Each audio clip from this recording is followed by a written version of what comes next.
MLC ఎన్నికల్లో మొత్తం దొంగోట్లతోనే కాదా గెలిచింది, బోగచోట్లతోనే కదా.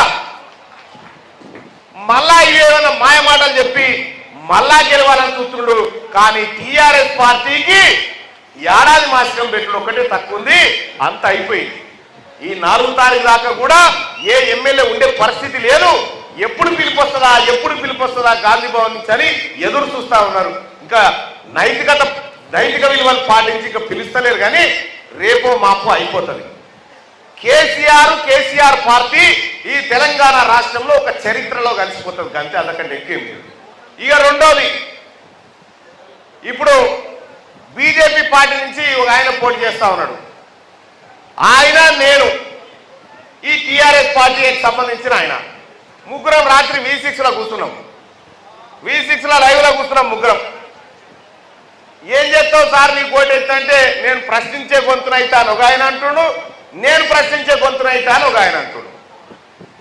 వీళ్ళిద్దరికి సీట్లు ఇవ్వకపోతే ప్రశ్నించడం నేనే, మళ్ళా వీళ్ళిద్దరికి ఆ పార్టీలు టికెట్ ఇవ్వకపోతే ప్రశ్నించడం నేనే. వీళ్ళట ప్రశ్నిస్తారట.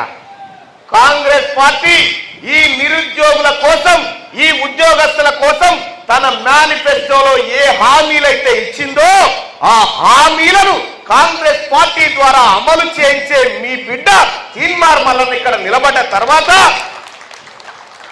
నేను ప్రశ్నిస్తా అంటాడు ఒక ఆయన, నేను ప్రశ్నిస్తా అంటాడు.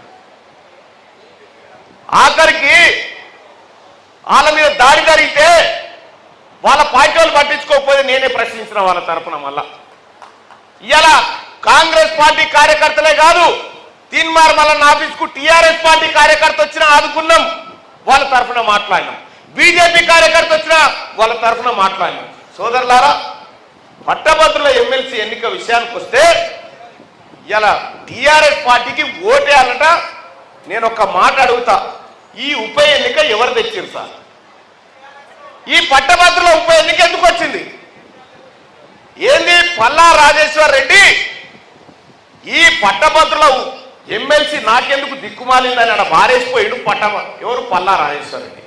నడి రోడ్డు మీద పట్టభద్రుల ఆశయాలను వదిలిపెట్టి పోతే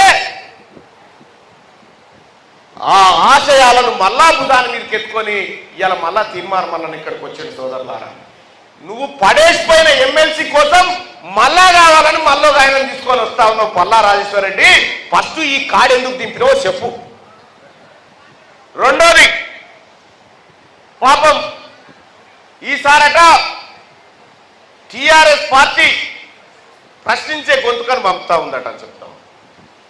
నిజంగా ఏమన్నా ఉంటే ఆ టీఆర్ఎస్ పార్టీలో ఉన్నటువంటి ఉద్యమకారులు, సీనియర్ నాయకులు వాళ్ళు ప్రశ్నిస్తున్నారు. ముందుగాల ఎక్కడి నుంచో వచ్చిన ఆయనకి టికెట్ ఇచ్చిన ఏందని ప్రశ్నిస్తున్నారు. ఫస్ట్ వాళ్ళకి సమాధానం చెప్పి నా దగ్గర గోలు. పోనీ ఆ భారతీయ జనతా పార్టీలన్నా ఓ మంచి స్ట్రాంగ్ లీడర్స్ చాలా మంది ఉన్నారు, అందులో కూడా యంగ్స్టర్స్ ఉన్నారు. వాళ్ళకి ఇస్తారేమో అనుకున్నా. కనీసం యుద్ధం అంటే కొట్లాడినట్టు ఉండాలి కదా. జరన్న ఇట్లా అందామంటే అటు ఆయన పరిస్థితి అది, ఇటు ఈయన పరిస్థితి ఇది. ఏం చేద్దాం చెప్పుని. కానీ మన కొట్లాట వీళ్ళతోని కాదు, మన కొట్లాట సమస్యలతోని, మన కొట్లాట బాధపడుతున్న వాళ్ళతోటి. బాధపడుతున్న ఎవరైతే నష్టపోయి జీవితాలన్నీ పనంగా పెట్టిరో వాళ్ళ తరఫున మన కొట్లాట ఉండాలి తప్ప కానీ వీళ్ళ మీద కాదు అన్న విషయాన్ని మనం గుర్తుంచుకోవాలి. సోదరులారా, కాంగ్రెస్ పార్టీ సోదరుడు ఇప్పుడాక ఒక ఆయన వచ్చిపోయాయి జీవో 46 గురించి మాట్లాడన్నాను. ఎస్, కాంగ్రెస్ పార్టీ ఏ హామీ అయితే ఇచ్చిందో జీవో 46 బాధితులకు, ఆ హైకోర్టు ఎలాంటి డిసిషన్ ఇస్తుందో చూస్తా ఉన్నాం, వేచి చూస్తా ఉన్నాం. ఖచ్చితంగా కాంగ్రెస్ పార్టీ ఇచ్చిన మాటను నిలబెట్టుకుంటది, ఆ బాధితులకు న్యాయం చేస్తుందని చెప్పి నేను ఈ సభాముఖంగా తెలియజేస్తా ఉన్నా సోదరులారా.